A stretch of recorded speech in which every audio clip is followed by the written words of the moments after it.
दोस्तों basement slab का concrete अगर गलत हो गया तो पूरी बिल्डिंग रिस्क में आ सकती है। और कास्टिंग के दौरान प्रॉब्लम ये होता है कि ज़्यादातर मिस्टेक्स दिखती भी नहीं है।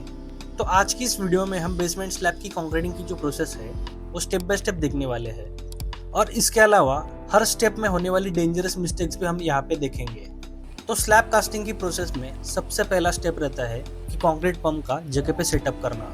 तो ये सिंपल स्टेप लगता है, लेकिन यहाँ पे मिस्टेक्स होती है कि पाइपलाइन अलाइनमेंट में नहीं रहती, या फिर पाइपलाइन सेटअप करते वक्त जो जॉइंट रहते हैं वो लूज रहते हैं, या फिर वहाँ पे ब्लॉकेज होता है। तो बाद में जब स्लैब की कास्टिंग एक्चुअल में शुरू होती है तो प्रेशर के इश्यूज और कंक्रीटिंग का स्टॉप होना, ये ज़्यादातर इश्यूज रहते हैं। इसके बाद दूसरा सबसे इम्पोर्टेंट स्टेप रहता है कि पिछले दिन के प्लानिंग के हिसाब से ही जगह पे आरएमसी मंगवाना चाहिए, क्योंकि अगर यहाँ पे हमने आरएमसी की टाइमिंग को कंट्रोल नहीं किया और आरएमसी की गाड़ियाँ डिले होती गई तो जगह पे कंक्रीट सेट होने लगता है। और अगर इसके उल्टा जब पहला कंक्रीटिंग जगह पे हो रहा हो तभी अगर दूसरी या फिर तीसरी आरएमसी की गाड़ी जगह पे आ गई तो जगह पे जो स्लैब का कास्टिंग हो रहा है उसके प्लेसमेंट में कंट्रोल नहीं रहता। आरएमसी की गाड़ियों का जो टाइमिंग रहता है वो पिछले दिन ही अच्छे से प्लान करना चाहिए। तीसरा सबसे इम्पोर्टेंट पॉइंट रहता है कि मिक्स डिजाइन।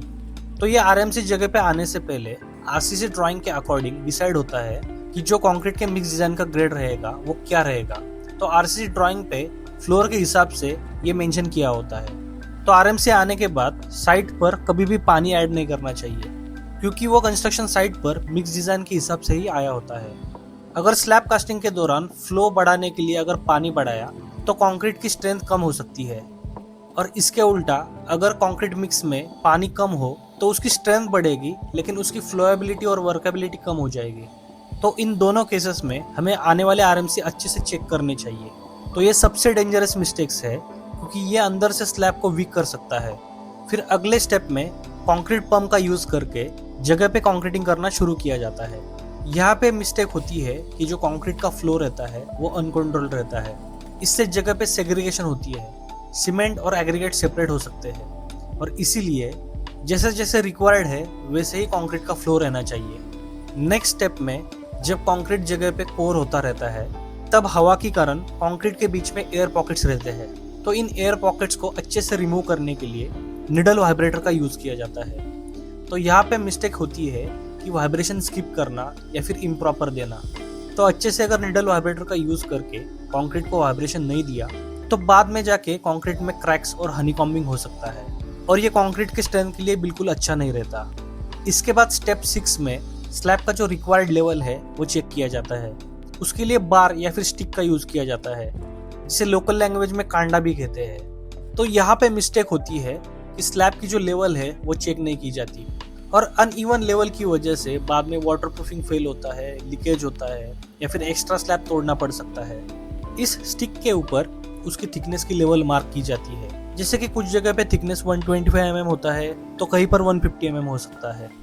तो ये लेवल उस स्टिक के ऊपर मार्क करके ये स्टिक कंक्रीटिंग के समय जगह जगह पर वर्टिकली रखकर चेक किया जाता है कि स्लैब एक्स्ट्रा कास्ट तो नहीं हुई या फिर कम कास्ट तो नहीं हुई।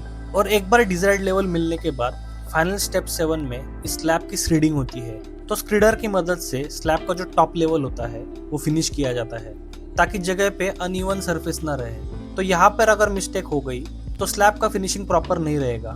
स्लैब कास्टिंग के दौरान जगह पे स्लम टेस्ट और क्यूब टेस्ट भी करनी चाहिए, क्योंकि स्लम टेस्ट की वजह से हमें कंक्रीट की वर्केबिलिटी पता चलती है, और क्यूब टेस्ट की वजह से हमें कंक्रीट की एक्चुअल स्ट्रेंथ पता चलती है। ये बेसमेंट का स्लैब एक बार कास्ट हो गया तो इसको चेंज नहीं किया जा सकता, और इसलिए कंक्रीटिंग सिंपल नहीं है, ये कंट्रोल्ड इंजीनियरिंग प्रोसेस है। तो दोस्तों, अगर आपको ऐसे रियल साइट मिस्टेक समझने हैं तो हमारे चैनल को जल्दी से जल्दी सब्सक्राइब कीजिए। और अगर आपको ये वीडियो पसंद आया हो तो मैं आपको पूरी हाई राइज कंस्ट्रक्शन की स्टार्ट टू एंड प्रोसेस यहाँ पे दे रहा हूँ, वो भी आप चेक कर सकते हो। तो मिलते हैं नेक्स्ट वीडियो में। Thanks for watching this video.